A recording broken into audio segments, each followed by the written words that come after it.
जय मसीह।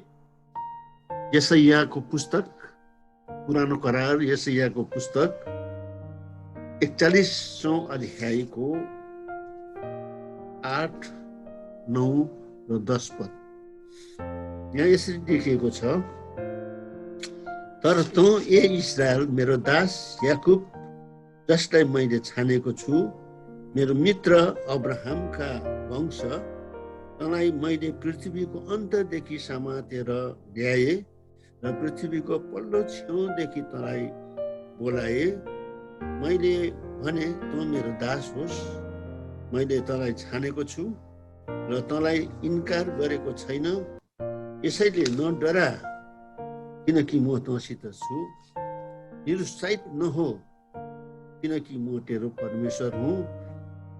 म तँलाई बलियो पार्नेछु, म तँलाई सहायता गर्नेछु। मेरो धार्मिकताको दाहिने हातले म तँलाई सम्हाल्नेछु। उहाँको वचन कति मन पर्दो छ, कति साहस दिनेछ र हामीलाई कसरी अगाडि बढ्न। अनि बाइबलमा जति पनि कुरोहरू लेखिएका छन् हाम्रो लागि अर्थपूर्ण छन्, मन पर्दो छन्। हामीहरूलाई इजरायलको वंश भनेर परमेश्वरले आफ्नो वंश तुल्याउनु भएको छ। हामीहरू यहुदीहरू त होइनौँ, हामीहरू त्यसै व्यर्थमा प्रभुमा आएका पनि छैनौँ। तर प्रभुले जब हामीहरू प्रभुमा आयौँ, एउटा आत्मिक परिचय दिनुभएको छ। हामी चाहिँ ख्रीष्ट येशू जन्मनु भएको वंशको मानिसहरू हौँ। हामीहरू बाहिरका मानिसहरू होइनौँ, हामी तिरस्कृत मानिसहरू होइनौँ, हामी फाल्तु मानिसहरू होइनौँ, तर हामीहरू ख्रीष्ट येशूमा परमेश्वरको पक्षमा रहेकाहरू हौँ। यसकारण हामीहरू शारीरिक रूपमा हाम्रो जाति, हाम्रो जात, हाम्रो आमा बा, हाम्रो पृष्ठभूमि भए तापनि हामी आत्मिक रूपमा चाहिँ हामीहरू परमेश्वरका छोराछोरी हौँ। हामीहरू परमेश्वरका दास याकुबका वंशकाहरू हौँ भनेर हामी विश्वास गर्छौँ। जो हामीहरू कलामी काटिएर उहाँको वंशमा जोडिएका जस्ता हौँ। हामीहरू जोडिएको कारणले हामीहरू पनि परमेश्वरका छोराछोरी भएका छौँ। बाइबलले भन्दछ, जतिले ख्रीष्ट येशूलाई ग्रहण गरे तिनीहरूलाई परमेश्वरको सन्तान हुने हक दिएको छ। त्यो हक आज हामीले पाएका छौँ। यो हक पाएको कारणले आज बाइबलमा जति पनि प्रतिज्ञाहरू छन्, बाइबलमा जति पनि मानिस जातिको भलोको लागि परमेश्वरले गर्नु चाहनुहुने कुरोहरू देखाएका छन्, ती सबै कुराहरू हाम्रो लागि पनि हाम्रो लागि हुन्, किनभने हामीहरू परमेश्वरको छोराछोरी हौँ। ख्रीष्ट येशूले सबैभन्दा पहिले हामीलाई परमेश्वर चाहिँ हाम्रो पिता हुनुहुन्छ भने चिनाउनु भयो। अनि हामी पिताका छोराछोरीहरू हौँ। परमेश्वरले आफ्ना जातिलाई, आफ्नो वंशलाई, आफ्ना छानिएको मानिसहरूलाई धेरै प्रतिज्ञाहरू दिनुभएको छ। सम्झनुहोस् त, तपाईँ कहाँ कुन ठाउँबाट आउनु भएको, तपाईँको पिता पुर्खाहरू कहाँबाट आए, अनि हामी कुन ठाउँमा छौँ, अनि कसरी हामीले प्रभु यीशु ख्रीष्टलाई ग्रहण गर्यौँ। प्रभु यीशु ख्रीष्टलाई पाउनु हाम्रो लागि चयनको कुरा थिएन, सुखको र आनन्दको कुरा थिएन, तैपनि हामीले प्रभु यीशु ख्रीष्टलाई पाएका छौँ। आज हामीलाई क्रिस्चियन हुनु त्यति रमाइलो छैन। संसारलाई हेरेर हामीहरू त्यति आनन्दित हुन सक्दैनौँ, तर पनि आज हामीले परमेश्वरको आनन्द पाएका छौँ, परमेश्वरको रमाइलोपन पाएका छौँ र आज हामीहरू क्रिस्चियन बनेका छौँ। किनकि हामीहरूले परमेश्वरबाट प्रतिज्ञाहरू पाएका छौँ, आशिषहरू पाएका छौँ। र अहिले मैले पढेको पाठ यशायाको पुस्तक 41 अध्यायले त्यही कुरा गर्छ। 8 र 9 पदले हामीहरू कुन चाहिँ पृष्ठभूमिबाट आएका हौँ र कसरी हामीहरू प्रभुमा हौँ, कसरी हामीले प्रभुलाई पायौँ, हाम्रो पूर्वजहरूले प्रभुलाई पाए, हामीले एकपल्ट सम्झन पर्ने कुरा र हामीले त्यसलाई परमेश्वरको योजना हो, परमेश्वरको इच्छा हो भन्नुपर्ने मान्ने कुरा हो भनेर हामी जान्न सक्छौँ। यदि हामी क्रिस्चियनहरू हौँ भने, हामी ख्रीष्ट येशूका भक्तहरू हौँ भनेदेखि, उहाँका छोराछोरी हौँ भनेदेखि हामीलाई परमेश्वरको प्रतिज्ञा यो छ, जो अहिले मैले पढेर सुने 10 पदमा लेखेको छ, यसैले नडरा किनकि म तँसित छु, निरुत्साहित नहो किनकि म तेरो परमेश्वर हुँ, म तँलाई बलियो पार्नेछु, म तँलाई सहायता गर्नेछु, मेरो धार्मिकताको दाहिना हातले म तँलाई सम्हाल्नेछु। कति राम्रो प्रतिज्ञा छ हाम्रो लागि। नडरा, नडरा। हामी मानिसलाई यो नडरा भन्ने शब्द कति ठुलो हो, के भनौँ, हामीलाई ढाडस दिने शब्द छ। नडरा। जब हामीहरू संसारमा एउटा लडन्तर लडिरहेको, एउटा हाम्रो जीवन लडन्तरले भरिएको छ, हामीहरू कहिले माथि पुग्छौँ, कहिले तल पुग्छौँ, कहिले ओह्रालो, कहिले उकालो। यस्तो बेलामा धेरैपल्ट बेचैन हुन्छौँ, हामीहरू धेरैपल्ट हामीहरू डराउँछौँ, धेरैपल्ट हामीले आनन्द हराएको हुन्छौँ, हामी खिन्न हुन्छौँ, निराश हुन्छौँ, आफूलाई एक्लो सम्झन्छौँ, आफूलाई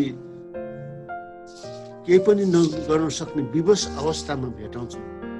त्यति बेला कसैले हामीलाई नडरा भन्दाखेरि कति ठुलो यो साहसको कुरा हुन्छ।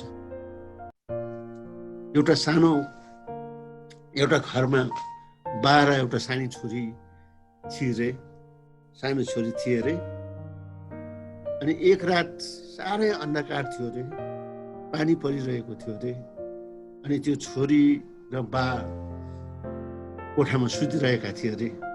छोरी एउटा पलङमा अनि बा एउटा पलङमा, एउटा बेडमा सुतिरहेको थियो रे। राति गराङगुरुङ गर्दाखेरि एकदमै छोरी बिउजे, छोरी बुम्जेर यसो हेरेको एकदम अँध्यारो छ, डरलाग्दो गराङगुरुङ छ, उसलाई आङ पनि झिरिङ झिरिङ भयो अरे, डर लाग्यो। अनि उसले अँध्यारोमा बाबा बाबा भनेर पुकारा गर्यो। बाबाले के भयो छोरी, म यहाँ छु। बाबाले भन्यो अरे किन डराउँछस्, नडरा। अनि छोरीले भन्यो बाबा तपाईँ मतिर फर्किरहनु भएको छ? म तँतिरै फर्किरहेको छु, तँलाई नै हेरिरहेको छु, हेर तँ नडरा, म छु भनेर बाले भन्यो। त्यति बेला छोरीले एउटा शान्तिको सास फेर्यो। उसले अँध्यारोमा बाला त देखेन अरे, र बाको सुर सुन्यो। उसले अँध्यारोमा बाला त देखेन अरे, तर बा उठिरै हेरिरहेको छ भने चाल पायो। हामी पनि यो संसारमा हर प्रकारका हताश पर्ने कुराहरूमा, हर प्रकारका विपत्तिहरूमा, हर प्रकारका आफूले चाहना नगरेको कुराहरूमा हामीहरू भएर जान पर्छ। भएर जान पर्दाखेरि हाम्रो कोही पनि नभएको जस्तो हामीलाई लाग्छ, हामी एक्लै छाडिएछौँ जस्तो लाग्छ, हाम्रो कोही पनि सहयोगी छैन रहेछ जस्तो लाग्छ। र हामीले यो भुल्नु हुँदैन, हाम्रो परमेश्वर जसलाई हामीले विश्वास गर्छौँ, हाम्रो परमेश्वर जसले हामीलाई माया गरेर आफ्नो उहाँ हामीसँग हुनुहुन्छ। जब हामी आपद विपदमा पर्छौँ उहाँले भन्नुहुन्छ ढाडस नडरा। आज हामीलाई डराउनु पर्ने कुरा छैन, हामीलाई बेचैन हुनुपर्ने कुरा केही छैन। आज हामीसँग धेरै डर निराशका कुराहरू, अहिलेको यो कोरोना भाइरसले गर्दाखेरि हामीहरू आत्तिएका छौँ होला, कतिजना अत्तालिएका छौँ होला, तर हामीलाई प्रभुले भन्नुहुन्छ यस्तो अवस्थामा पनि, यस्तो अवधिमा पनि, यस प्रकारको दूषित डरलाग्दो वातावरण पनि प्रभुले भन्नुहुन्छ नडरा, ढाडस गर, म तँतिरै हेरिरहेको छु। कति हामीलाई कति ठुलो कुरो छ। कति ठुलो कुरा पाएको छ। अनि यहाँ के भन्छ भनेदेखि 10 पदमा यसैले नडरा किनकि म तँसित छु। आज परमेश्वर हामीसँग हुनुहुन्छ, आज ख्रीष्ट येशू हामीहरूसँग हुनुहुन्छ। हामीलाई डराउनु पर्ने कुरा केही पनि खाँचो छैन।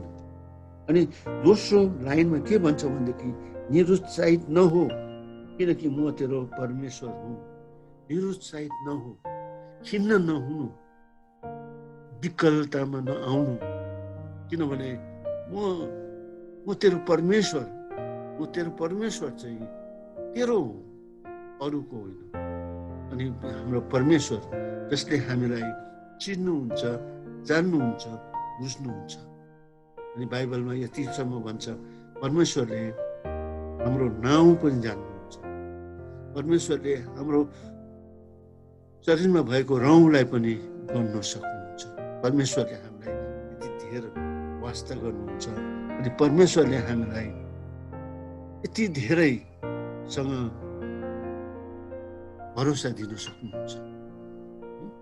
परमेश्वरले भन्छ निरुत्साहित नहौ, म तँसँग छु, मसँग भरोसा गर्नुपर्छ। संसारका मानिसहरूले धेरै कुराहरूमा भरोसा गर्छन् अनि भरोसा गर्न पर्ने हुन्छ किनकि मानिसको अवस्था दुर्बल, कमजोर छ। मानिस क्षणिक जीवन लिएर यस संसारमा आएको छ। मानिसलाई सहारा चाहिन्छ, मानिसलाई अडेस चाहिन्छ। मानिसहरूले यो सहारा, यो अडेसको लागि धेरै कुराहरूमा आस्था भरोसा राखेको हुन्छ। कतिले धन सम्पत्ति जोगाड गरेको छ भने मेरो बुढेसकालमा काम लाग्छ, पछि भएर काम लाग्छ, मलाई यसले काम दिन्छ। कतिजनाले छोराछोरीमा, कतिजनाले उनीहरूको विश्वासमा आस्था राख्छन्, विश्वासमा आस्था राखेर। तर भरोसा भन्ने कुरो चाहिँ केवल एकजनासम्म मात्रै राख्न सकिन्छ जसले चाहिँ सारा पृथ्वी, सारा ब्राह्मणलाई बनाउनु भयो, सृष्टि गर्नुभयो।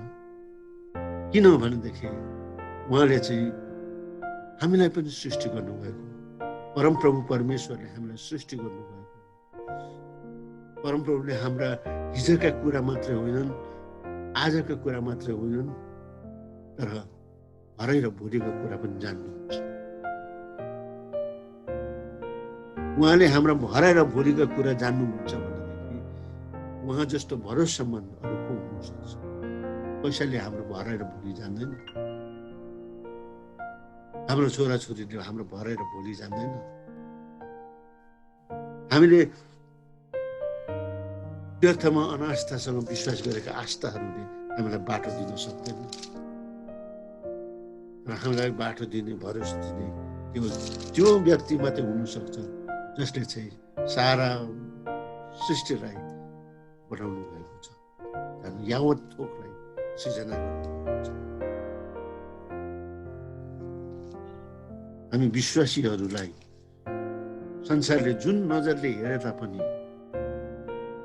हामीमा धेरै कमजोरीहरू देखे तापनि हामीहरू यस्ता मानिसहरू हौँ जसलाई उसको प्रभुले, उसको परमेश्वरले भन्नुहुन्छ, यहाँ हुन्छ निरुत्साहित नहो, निरुत्साहित नहो।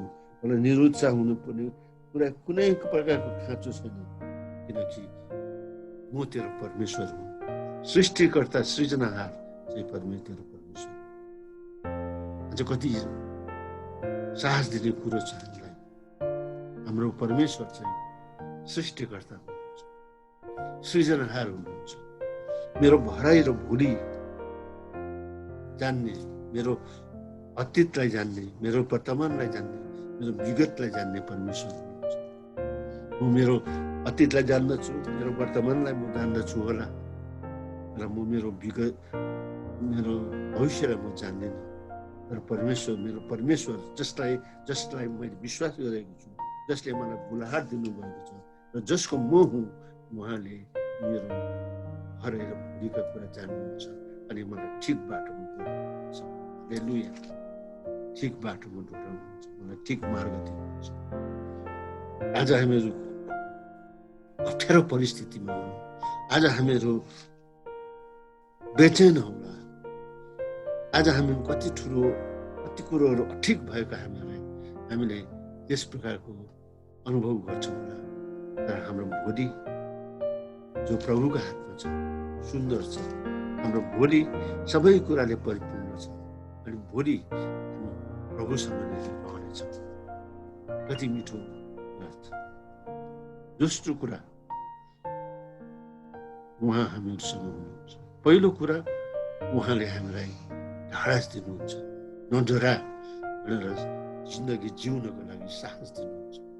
अनि दोस्रो कुरा, हामीलाई निरुत्साहित हुनदेखि उहाँले इन्कार गर्नुहुन्छ र हामीलाई भन्नुहुन्छ म तेरो परमेश्वर। अनि हेर्नुहोस् यहाँ तेस्रो कुरामा यहाँ के लेखेको छ भनेदेखि म तँलाई बलियो पार्नेछु, म तँलाई बलियो पार्नेछु। बलियो भन्ने कुरो चाहिँ इङ्ग्लिसमा स्टिमिना भनेर भन्छ, दम है। हाम्रो क्रिस्चियन जीवन लडन्त हो। तपाईँ र मैले पाएको, ख्रिस्टमा पाएको जीवन लडाइँको जीवन हो। हामीहरू प्रत्येक दिन, प्रत्येक घन्टा, प्रत्येक मिनट संसारसँग लड्नुपर्छ, परीक्षाहरूसँग लड्नुपर्छ, धेरै कुराहरूसँग लड्नुपर्छ। लामो लडाइँ छ अनि यो लडाइँ जित्नको लागि हामीलाई दम चाहिन्छ, हामीलाई स्टिमिना चाहिन्छ। पुरानो समयमा ठुला ठुला घडीहरू थिए, देवाल घडीहरू, हातका घडीहरू थिए। दम लाउने घडी भन्थ्यो, चाबी लाउनु पर्थ्यो। चाबी लगाएपछि 24 घन्टा चल्थ्यो, मजाले चलिबस्थ्यो, त्यसलाई केही गर्नु पर्दैन। तर दम सक्यो भनेदेखि, चाबी सक्यो भनेदेखि खत्तम है, त्यो बन्द भइहाल्थ्यो, रोकिहाल्थ्यो, त्यो अघि बढ्न सक्दैन थियो। हामी परमेश्वरका छोराछोरी हौँ अनि परमेश्वरले हामीलाई धेरै काम कुरोहरू दिनुभएको छ, हामीलाई धेरै प्रकारका दानहरू दिनुभएको छ अनि हामीले गर्नुपर्ने कुरा धेरै छ।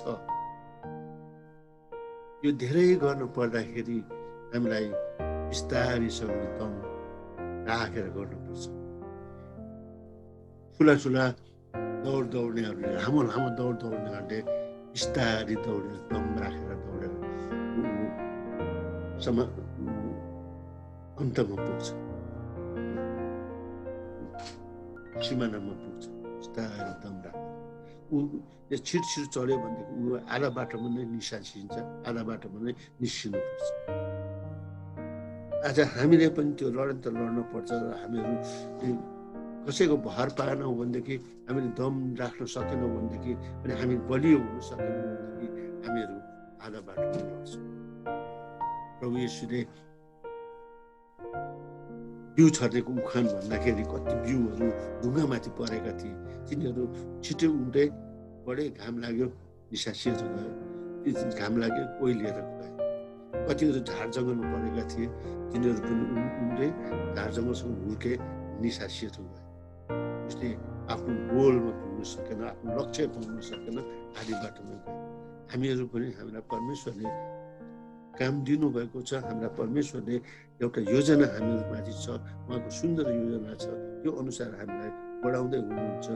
यदि हामीहरूसँग दम छैन भनेदेखि हामीहरू खतम भएर जान्छौँ। त्यो दम दिने परमेश्वर हुनुहुन्छ। परमेश्वरले भन्नुहुन्छ म तँलाई बलियो पार्नेछु। आज हामीहरू जीवनमा धेरै प्रकारका निराशका कुराहरूबाट पार भइरहेको, हामीलाई आपत र विपद जस्तो कुरा लाग्छ होला, हामी अगाडि बढ्न सक्दैनौँ होला, हामी त अब सक्यौँ होला, यति नै होला, खतम भयौँ होला भने जस्तो लाग्छ। तर परमेश्वर, त्यो परमेश्वर जसलाई हामीले विश्वास गरेको छौँ, उहाँले हामीलाई भन्नुहुन्छ म तँलाई बलियो बनाउनेछु, म तँलाई स्टिमिना दिनेछु, म तँलाई दम दिनेछु। म त्यो आफ्नो मैले राखेको जुन चाहिँ, मैले दिएको जुन चाहिँ मन्जिल छ, मैले दिएको जुन चाहिँ लक्ष्य छ, मैले त्यो प्राप्त गर्नेछु। अनि त्यो समाप्तिमा, त्यो निशानामा त्यो पुग्नेछस्, मैले आफ्नो यात्रालाई सफल बनाउनेछु है।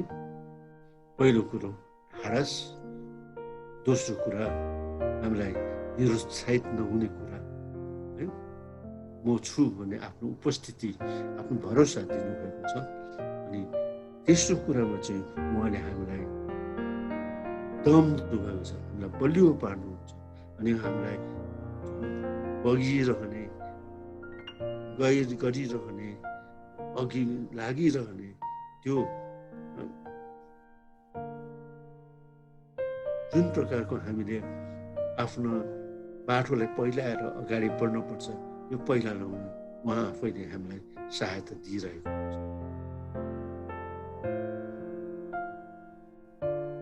भन्नुहोस् त, तपाईँ र मैले पाएको परमेश्वर कति महान हुनुहुँदो रहेछ अनि कति धेरै हाम्रो लागि काम लाग्दो, अनि उहाँ बिना हामी त केही पनि नहुने रहेछौँ है। अनि त्यही पदमा के भन्छ भने म तँलाई सहायता गर्नेछु, सहायता गर्नेछु, म तँलाई सहायता गर्नेछु। तागत दिने कुरा, दम दिने कुरा उहाँले गर्नुभयो अनि उहाँले हामीलाई बलियो पार्नुहुनेछ। हामीलाई उहाँको शक्तिले सधैँ नै कुनै पनि कुराको लागि योग्यको तुल्याउनेछ।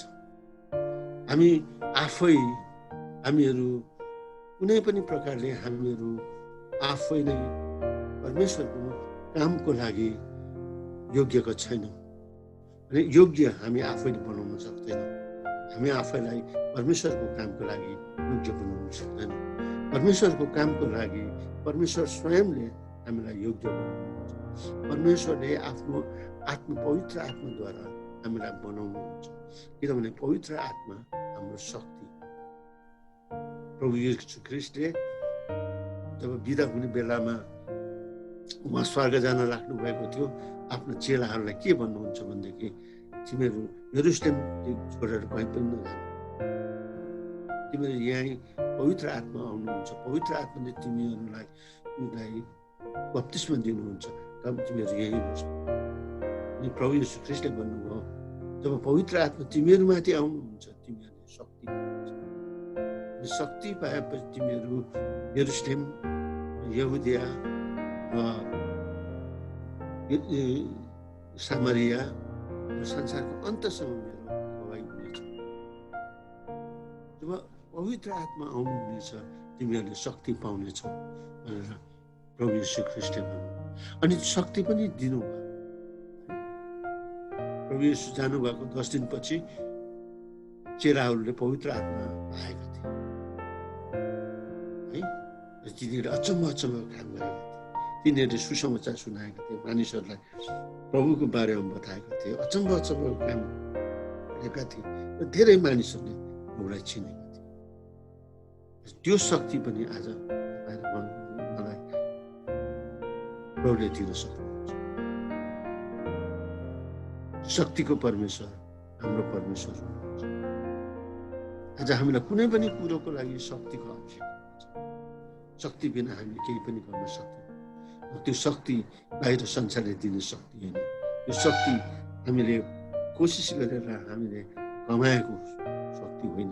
यो परमेश्वरले हामीहरूलाई उहाँको इच्छा पालन गरेको र उहाँको बोलाहटलाई स्वीकार गरिकन हामीले उहाँमा आएको कारणले उहाँले हामीलाई दिनुहुन्छ।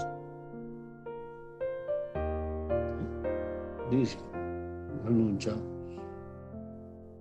मलाई सहायता गर्नेछु, तँलाई शक्ति दिनेछु। शक्ति दिने परमेश्वर हुनुहुन्छ। अनि अन्तिम कुरो के भन्छ भनेदेखि मेरो धार्मिकताको दाहिने हातले म तँलाई सम्हाल्नेछु। मेरो धार्मिकताको दाहिनो हातले म तँलाई सम्हाल्नेछु। सम्हाल्ने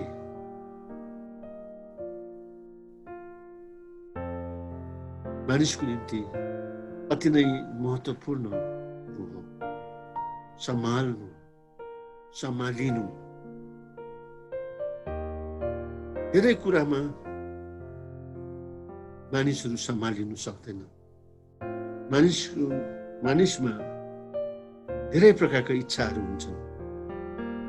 मानिसमा धेरै कुरो गर्ने शक्ति पनि हुन्छ। मानिसमा धेरै कुराको चाहना पनि हुन्छ।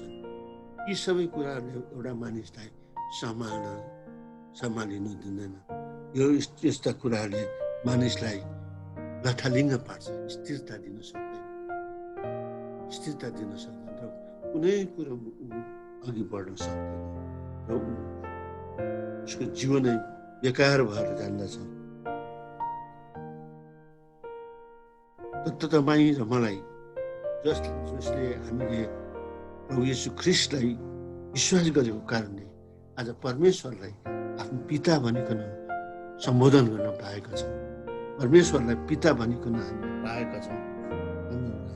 उहाँले प्रेम गर्नुभएको छ, अनि प्रेम मात्र गर्नुभएको छैन, उहाँले हामीलाई सम्हाल्नुहुन्छ भनेर यस प्रकारको प्रतिज्ञा पनि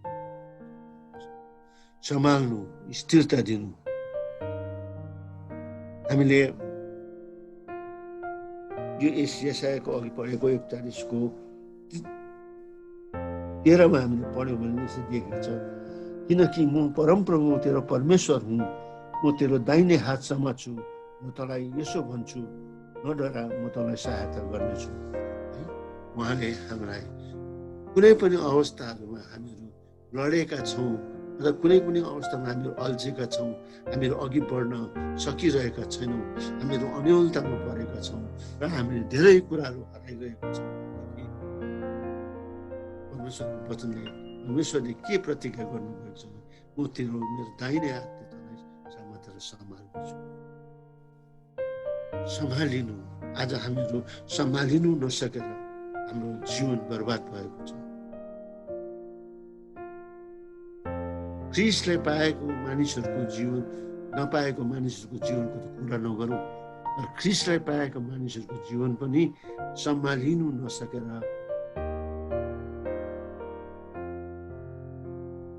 लथालिङ्ग भएको छ। सम्हालिनु भन्ने कुरोको अनुपस्थितिमा उनीहरू बाटो हराएका छन्, बाटो भुलेका छन्, जानेर पनि अनजान बनेका छन्, पाएर पनि उनीहरूले भेटाएका छैन। उनीहरूको त्यो अवस्थामा उनीहरू बाँचिरहेका छन्। र तपाईँ र मलाई परमेश्वरले यो निश्चयता दिनुभएको छ, तिमीहरूलाई सम्हाल्नेछु। यसकारण तपाईँ र मैले पाएको, तपाईँ र मैले बुझेको, तपाईँ र मैले हाम्रो परमप्रभु परमेश्वर भनिकन सम्बोधन गरेको परमेश्वरले आज हामीलाई ढाडस दिनुहुन्छ। आज हामीलाई उहाँले भरोसा दिनुहुन्छ। हामी उहाँमा अडेसिनु सक्छौँ, हामी उहाँमा आस्था राख्न सक्छौँ। अनि उहाँ जबसम्म उहाँको उपस्थिति हामीसँग हुन्छ, हामीलाई निरुत्साहित हुने कुरा छैन। अनि उहाँको शक्तिले हाम्रो जीवनमा काम गर्छ। हामी हाम्रो शक्तिले होइन, उहाँको शक्तिले हाम्रो जीवनमा काम गर्छ, जुन शक्तिले हामीलाई दम दिन्छ र गरिरहने बनाउँदछ। अनि अर्को कुरो, उहाँले हामीलाई आफ्नो शक्तिमा बिगाउनुहुन्छ अनि हामीलाई सम्हाल्नुहुन्छ। आज हाम्रो जीवन जस्तै स्थितिहरूमा पनि, जस्तै परिस्थितिहरूमा पनि सम्हालिएको जीवन, हामीले ख्रिस्टमा त्यो उठालोपन पाएका छौँ, जसले हामीलाई हेरचाह गर्नुहुन्छ, हामीलाई सम्हाल्नुहुन्छ अनि हामीलाई अघि बढाउनुहुन्छ। आज हामीले पाएको ख्रिस्ट हाम्रो लागि यसैले जीवन हुनुहुन्छ। उहाँ नै हाम्रो जीवन हो। यदि हामीहरू यो ख्रिस्ट नपाएको भएदेखि हाम्रो जीवन कस्तो जीवन हुने थियो हामीलाई थाहा छैन। किनकि मानिसले जिएको जीवन होइन। जीवन चाहिँ जबसम्म हामीले ख्रिस्टमा जीवन पाउँदैनौँ, अनन्तताको जीवन पाउँदैनौँ, जीवनको वास्तविक हामीले जान्न सक्छौँ। यसकारण म तपाईँहरूलाई भन्छु, ख्रिस्टमा हामीहरू बलवान हुनु पर्यो, ख्रिस्टमा हामीहरू शक्तिमान हुनु पर्यो, अनि ख्रिस्टमा हामीहरू जीवन। हामी जति नै बेचैन भए तापनि, हामीहरू जति नै दुखित भए तापनि, उदासीन भए तापनि, प्रभुले सधैँ भन्नुहुन्छ, नडरा, ढाडस गर, म तँसँग छु। आउनुहोस् हामी